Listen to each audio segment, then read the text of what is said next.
Atención El Salvador. Un hombre pasó años cobrando por respirar, por tener un negocio, por caminar por su propia calle.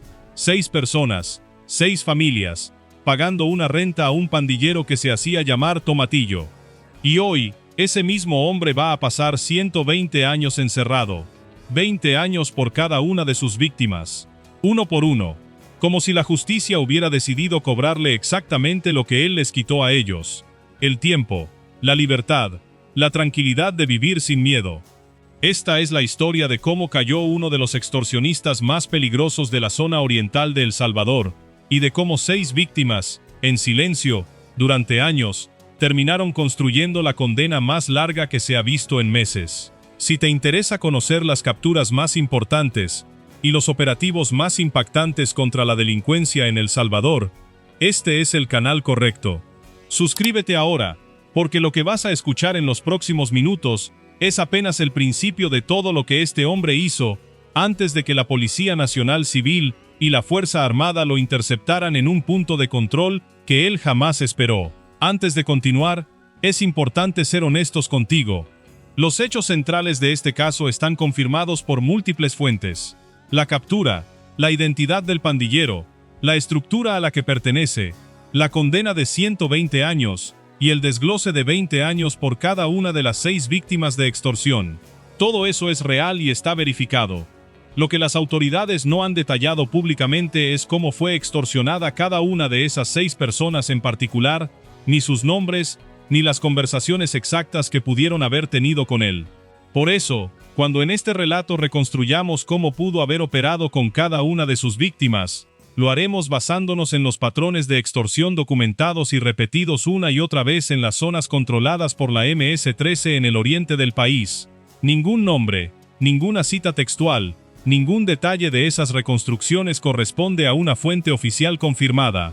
Es una manera de ilustrar, con honestidad, lo que probablemente vivieron esas 6 personas, sin inventar que sabemos exactamente lo que dijeron o hicieron. Todo comienza en una carretera que conecta 2 puntos que para cualquier salvadoreño suenan tranquilos: Cesori y El Triunfo, en el departamento de San Miguel. Un tramo de asfalto rodeado de vegetación, de fincas, de gente que va y viene en pickups y motocicletas hacia sus trabajos. Ahí, la Policía Nacional Civil, junto con la Fuerza Armada, había instalado un control vehicular rutinario, de esos que se montan todos los días en distintos puntos del país, como parte de las estrategias de seguridad. Nadie en ese control sabía, en el momento en que se acercó el vehículo, que dentro iba un hombre con una sentencia de 120 años esperándolo desde hacía tiempo. ¿Qué fue exactamente lo que delató a este hombre en un control que parecía completamente rutinario? La respuesta está en un sistema que muchos salvadoreños ni siquiera conocen por su nombre técnico: el Sistema de Información de la Policía Nacional, conocido como ONI.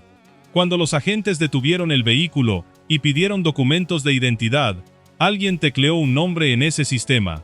Y ahí, en cuestión de segundos, apareció la alerta que cambiaría el destino de ese hombre para las próximas décadas. José Raúl Rodríguez Lobo, de 30 años de edad, tenía una orden de captura vigente por el delito de extorsión agravada, pero eso, que ya de por sí sería una noticia importante, era apenas la punta de un historial mucho más largo y mucho más oscuro. Porque este hombre no era un desconocido para las autoridades. Tenía antecedentes desde el año 2017, 8 años de historial delictivo relacionado con extorsión y agrupaciones ilícitas, es decir, casi una década operando dentro de una de las estructuras criminales más temidas de la región. ¿Y quién era realmente este hombre detrás del apodo? Las autoridades lo identificaron con 2 nombres distintos: José Raúl Rodríguez Lobo, su nombre registrado, y José Eduardo Chicas Ortiz, una segunda identidad que utilizaba, algo bastante común entre pandilleros que buscan moverse sin ser reconocidos en controles, trámites o registros. Pero el nombre que realmente lo definía, el que usaban quienes lo conocían dentro de la estructura criminal, era uno mucho más simple y mucho más aterrador para quienes tuvieron que pagarle: Tomatillo. Un apodo casi inofensivo, casi cómico si no supiéramos lo que representa. Porque detrás de ese apodo había un integrante confirmado de la MS-13, específicamente de la clica Normandies Locos Salvatruchos, una célula que opera dentro de la estructura de la Mara Salvatrucha en la zona oriental del país. Para entender la magnitud de lo que hizo Tomatillo, hay que entender primero cómo funciona la extorsión en El Salvador, ese delito que durante años fue descrito por comerciantes, transportistas y familias enteras como un impuesto de guerra silencioso. ¿Por qué la extorsión se convirtió durante tanto tiempo en el delito más temido del país, incluso más que el propio homicidio? Porque el homicidio, siendo brutal, suele ser un hecho puntual. La extorsión, en cambio, es una condena lenta. Es pagar cada mes, cada semana, a veces cada día, para poder seguir con vida, para poder mantener abierto un negocio, para poder seguir circulando con un vehículo por una zona controlada por una estructura criminal. Es la certeza de que, si un día no se paga, las consecuencias pueden ser fatales. Y quienes cobraban esa renta, como aparentemente hacía Tomatillo, sabían exactamente qué botones presionar. El miedo a perder la vida, el miedo a perder el negocio, el miedo a que algo le pasara a la familia. Un juzgado de San Miguel ya había puesto nombre y número exacto a lo que hizo este hombre.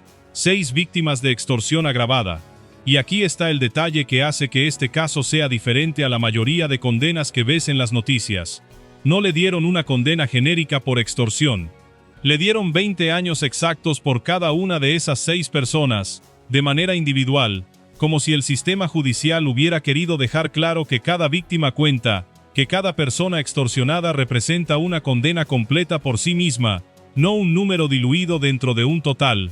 ¿Qué significa realmente que a un solo hombre lo condenen 6 veces por 6 delitos distintos, en lugar de una sola vez? Significa que, uno por uno, 6 casos distintos llegaron hasta un tribunal, con pruebas suficientes para sostener una condena completa en cada uno.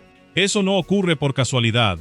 Detrás de cada una de esas 6 condenas, hay un proceso de investigación, testimonios, posiblemente pruebas de comunicación, transferencias de dinero, patrones de pago repetidos durante semanas o meses. En los casos de extorsión que se han documentado ampliamente en distintas zonas del oriente salvadoreño, el patrón suele repetirse con variaciones mínimas. Un comerciante o una comerciante recibe una llamada, un mensaje o incluso una visita directa, donde se le informa que debe pagar una cantidad fija de manera periódica a cambio de poder seguir trabajando sin que le pase algo. Si la primera víctima fuera, como ocurre en tantos casos documentados en la región, un pequeño negocio familiar, probablemente el pago inicial se fijó en una cantidad que parecía manejable, pero que con el tiempo, como suele suceder, empezó a subir. ¿Y qué pasa cuando una de las víctimas ya no puede seguir pagando? Ahí es donde el patrón documentado en la mayoría de casos de extorsión en El Salvador se vuelve más oscuro. Las amenazas escalan. Ya no es solo paga o algo te va a pasar, sino advertencias directas contra la vida del comerciante, contra sus empleados, contra su familia. En algunos casos documentados en tribunales salvadoreños, las víctimas han llegado a cerrar sus negocios, a vender sus vehículos, a mudarse de colonia con tal de escapar de la estructura que los tenía atrapados. No sabemos si eso fue exactamente lo que vivió cada una de las 6 víctimas de Tomatillo, pero sí sabemos, porque así lo confirmó el propio proceso judicial, que hubo pruebas suficientes para sostener condenas completas en los 6 casos, algo que en el sistema judicial salvadoreño no es sencillo de lograr sin evidencia sólida. Ahora bien, aquí aparece uno de los datos más reveladores de todo este caso, uno que muchos escuchan y pasan por alto. Tomatillo ya tenía antecedentes desde 2017. ¿Qué estuvo haciendo este hombre durante casi 8 años entre su primer antecedente y la condena que finalmente lo llevó a prisión? La respuesta más probable, según el patrón que se repite en decenas de casos similares documentados en El Salvador, es que continuó operando, que la estructura de la MS-13 en esa zona del país siguió funcionando con él como parte activa, cobrando rentas, sosteniendo el control territorial de la clica Normandies Locos Salvatruchos, mientras la investigación en su contra se iba construyendo pieza por pieza, caso por caso, hasta acumular las 6 extorsiones que finalmente lo llevaron a los 120 años. Esto nos lleva a una pregunta que probablemente ya te estás haciendo. Si ya tenía una sentencia firme de 120 años, ¿por qué seguía libre y circulando por las carreteras de San Miguel?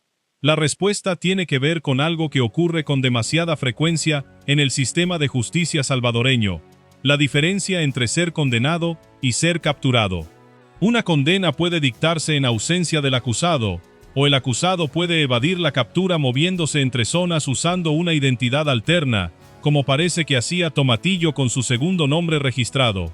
Eso explica por qué, aunque la sentencia ya estaba firme, él seguía moviéndose con relativa libertad, hasta que un control vehicular conjunto lo alcanzó. ¿Qué papel jugó exactamente la Fuerza Armada en esta captura? ¿Y por qué es relevante que no fuera solo la policía? Desde hace varios años, El Salvador ha reforzado los controles conjuntos entre la Policía Nacional Civil y la Fuerza Armada, especialmente en zonas rurales donde históricamente ha sido más difícil mantener presencia policial constante. La zona entre Cesori y El Triunfo, en San Miguel, es exactamente ese tipo de territorio rural, con tramos de carretera poco vigilados en comparación con zonas urbanas. Que la captura se diera precisamente ahí, refuerza algo que las autoridades han repetido constantemente: ya no existen zonas seguras para quienes tienen cuentas pendientes con la justicia, ni siquiera las carreteras rurales que antes eran consideradas puntos ciegos. Y aquí es donde el caso de Tomatillo se conecta con algo mucho más grande que su historia individual. La clica Normandíes Locos Salvatruchos, a la que pertenece, no es una estructura aislada ni menor dentro de la MS-13. ¿Qué tan extendida está realmente esta clica dentro del territorio salvadoreño, y qué papel cumplía Tomatillo dentro de ella?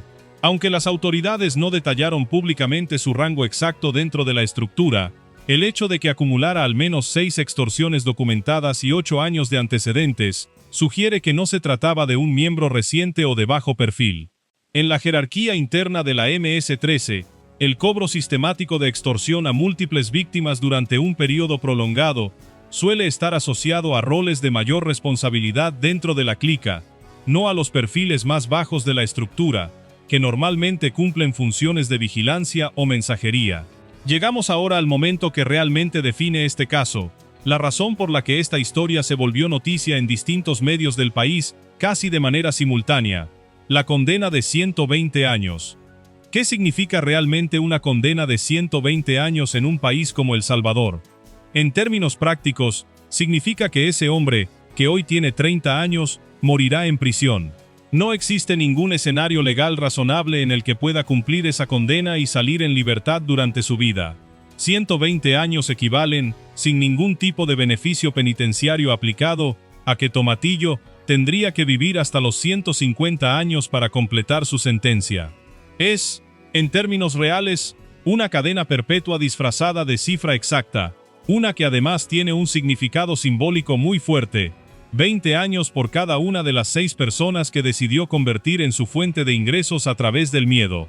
Este tipo de condenas, con años exactos multiplicados por el número de víctimas, se ha vuelto cada vez más común en los tribunales salvadoreños en los últimos años, especialmente desde que el país endureció drásticamente su enfoque contra las estructuras pandilleriles. ¿Por qué los jueces optan por sumar condena por víctima, en lugar de aplicar una pena única más corta? Porque de esa manera, cada persona que fue extorsionada obtiene, al menos en el papel, justicia individual. No es lo mismo decirle a 6 familias, el responsable fue condenado a extorsión, que decirles, el responsable recibió 20 años exactos por lo que te hizo a ti. Es una forma de que el sistema judicial reconozca, caso por caso, el daño causado a cada víctima, en lugar de diluir 6 historias distintas en una sola cifra genérica. Pero más allá del simbolismo, hay una realidad logística inmediata que ahora enfrenta Tomatillo. ¿Qué es lo primero que ocurre legalmente después de que un condenado prófugo es capturado de esta manera? Según la información proporcionada por la Policía Nacional Civil, el detenido fue puesto a disposición del tribunal correspondiente en San Miguel, el mismo juzgado que había dictado la condena original. Esto significa que no habrá un nuevo juicio para determinar su culpabilidad, porque eso ya se resolvió hace tiempo con la sentencia firme. Lo que sigue ahora es el proceso administrativo y judicial para hacer efectivo el ingreso al sistema penitenciario, formalizando el traslado de Tomatillo a un centro de reclusión donde deberá comenzar a cumplir, oficialmente, los 120 años que un tribunal ya había decidido para él. Ahora, volvamos por un momento a las 6 víctimas, porque son ellas, en realidad, el centro real de esta historia, aunque sus nombres nunca hayan aparecido en ningún medio. ¿Qué fue lo que probablemente llevó a esas 6 personas a finalmente denunciar, sabiendo el riesgo que eso implica en una estructura como la MS-13? En la mayoría de casos de extorsión que terminan en condenas firmes en El Salvador, las denuncias no ocurren de manera aislada. Suelen estar conectadas a operativos más amplios de investigación, donde la policía o la fiscalía ya venían siguiendo a un pandillero o a una clica específica, y donde las víctimas, al ver una investigación en marcha respaldada por el Estado, encontraron el respaldo necesario para declarar sin sentirse completamente expuestas. ¿Habría sido posible, hace 10 años, construir 6 condenas completas contra un mismo extorsionista con este nivel de detalle? Muchos analistas de seguridad coinciden en que el escenario judicial que existe hoy en El Salvador es radicalmente distinto al de hace una década, cuando buena parte de los casos de extorsión ni siquiera llegaban a denunciarse por miedo o por desconfianza en las instituciones. Y aquí llegamos a otro ángulo que pocas veces se explica con claridad cuando se habla de estos casos. ¿Qué pasa con el dinero que Tomatillo cobró durante años a sus 6 víctimas? En los procesos judiciales por extorsión agravada en El Salvador, además de la condena penal, suele buscarse también la reparación del daño causado a las víctimas, aunque en la práctica, recuperar el dinero exacto que fue extorsionado durante meses o años es extremadamente difícil, sobre todo cuando ese dinero termina alimentando la logística interna de una estructura criminal como la MS-13, compra de armas, sostenimiento de otros miembros de la clica, e incluso apoyo económico a pandilleros que se encuentran actualmente en centros penitenciarios bajo el régimen de excepción. La extorsión no es solamente un delito contra una persona, es el motor financiero que mantiene viva a toda la estructura. ¿Por qué entonces la captura de un solo hombre como Tomatillo puede tener un impacto que va más allá de sus 6 víctimas directas? Porque cada renta cobrada representa, multiplicada por cientos de extorsionistas activos en distintas zonas del país, una economía criminal que ha sostenido durante años a las pandillas salvadoreñas. Cortar esos flujos de dinero, caso por caso, es parte central de la estrategia con la que el Estado salvadoreño ha buscado debilitar estructuralmente a la MS-13 y a Barrio 18. ¿Cuántos tomatillos más existen todavía circulando libremente por carreteras similares en distintos puntos de El Salvador, con condenas firmes esperando a que un control vehicular los alcance? No existe una cifra pública exacta, pero cada semana medios salvadoreños reportan capturas similares. Personas identificadas en controles rutinarios, verificadas en el sistema ONI, trasladadas directamente a cumplir condenas que llevaban años esperando ser ejecutadas. El caso de Tomatillo no es un hecho aislado, es una muestra más de un patrón que se repite constantemente en el país. Ahora, detengámonos en algo que conecta directamente con la vida cotidiana de miles de salvadoreños, algo que quizás tú mismo hayas vivido o conozcas de cerca a través de un familiar, un vecino o un comerciante de tu colonia. ¿Por qué la extorsión sigue siendo, incluso con la reducción drástica de homicidios en El Salvador durante los últimos años, uno de los delitos que más preocupa a la población? Porque, a diferencia del homicidio, que ha caído de manera muy marcada, la extorsión es un delito que puede ocurrir de forma silenciosa, sin necesidad de que haya violencia física visible, sostenido únicamente por el miedo psicológico de la víctima. Un comerciante puede pasar meses pagando renta sin que absolutamente nadie a su alrededor lo sepa, porque el miedo a las represalias suele ser más fuerte que la necesidad de contarlo. Eso es exactamente lo que hace que casos como el de Tomatillo sean tan valiosos desde el punto de vista judicial. Representan a esas víctimas silenciosas que finalmente encontraron una manera de que su caso llegara hasta el final. ¿Qué tan determinante ha sido el sistema ONI para capturar a personas con condenas o requerimientos pendientes? Este sistema permite a cualquier agente, en cualquier punto del país, verificar en segundos si una persona tiene antecedentes u órdenes de captura vigentes.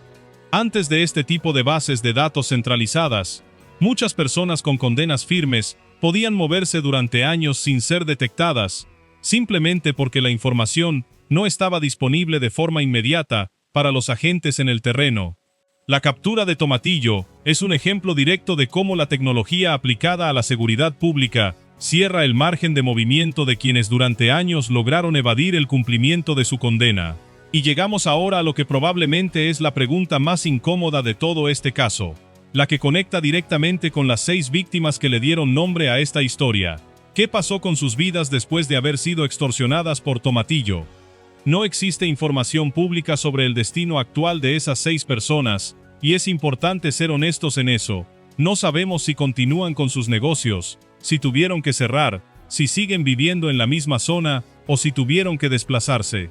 Lo que sí sabemos, por patrones documentados repetidamente en decenas de casos judiciales similares en El Salvador, es que las víctimas de extorsión suelen cargar durante años con las consecuencias económicas y emocionales del delito, incluso después de que el responsable ha sido condenado. La justicia penal puede castigar al extorsionista, pero rara vez repara completamente el daño causado a quienes tuvieron que vivir con miedo, mes tras mes, durante el tiempo que duró la extorsión. Esto nos lleva finalmente al cierre de esta historia, al momento en el que todas las piezas que hemos ido armando durante este video terminan de encajar. Tomatillo, el hombre detrás de 2 identidades, integrante confirmado de la clica Normandies Locos Salvatruchos de la MS-13, con 8 años de historial delictivo, responsable de extorsionar de manera agravada a 6 víctimas distintas, hoy se encuentra formalmente a disposición del Tribunal de San Miguel, que ya había dictado en su contra una condena de 120 años de prisión, 20 años por cada una de las 6 personas a las que decidió convertir en su fuente de ingresos a través del miedo. Un control vehicular rutinario, en una carretera rural entre Cesori y El Triunfo, terminó siendo el punto final de años de evasión, gracias a la coordinación entre la Policía Nacional Civil y la Fuerza Armada, y gracias a un sistema de verificación que, cada vez con más frecuencia, cierra el margen de movimiento para quienes en El Salvador todavía creen que pueden esconderse de la justicia. ¿Volverá Tomatillo a pisar la calle alguna vez en su vida? La respuesta, con la información que existe hoy, es prácticamente no. 120 años, para un hombre de 30, significan pasar el resto de su existencia dentro de un centro penitenciario, pagando, uno por uno, los años que le corresponden por cada una de las 6 vidas que decidió convertir en su fuente de ingresos. Y mientras este caso se cierra en los tribunales de San Miguel, en distintos puntos del país, otros controles vehiculares, otros puestos conjuntos entre policía y Fuerza Armada, siguen verificando nombres en el sistema ONI, buscando al siguiente Tomatillo, que todavía cree que puede pasar desapercibido en una carretera rural de El Salvador. Si quieres seguir conociendo cómo caen, uno por uno, los pandilleros más buscados de El Salvador, y cómo la justicia salvadoreña está cerrando cada vez más los espacios donde antes se escondían estas estructuras criminales, suscríbete al canal y activa la campana de notificaciones, porque casos como este se siguen reportando semana tras semana, y aquí los vas a encontrar explicados con todo el contexto que otros medios no siempre te cuentan.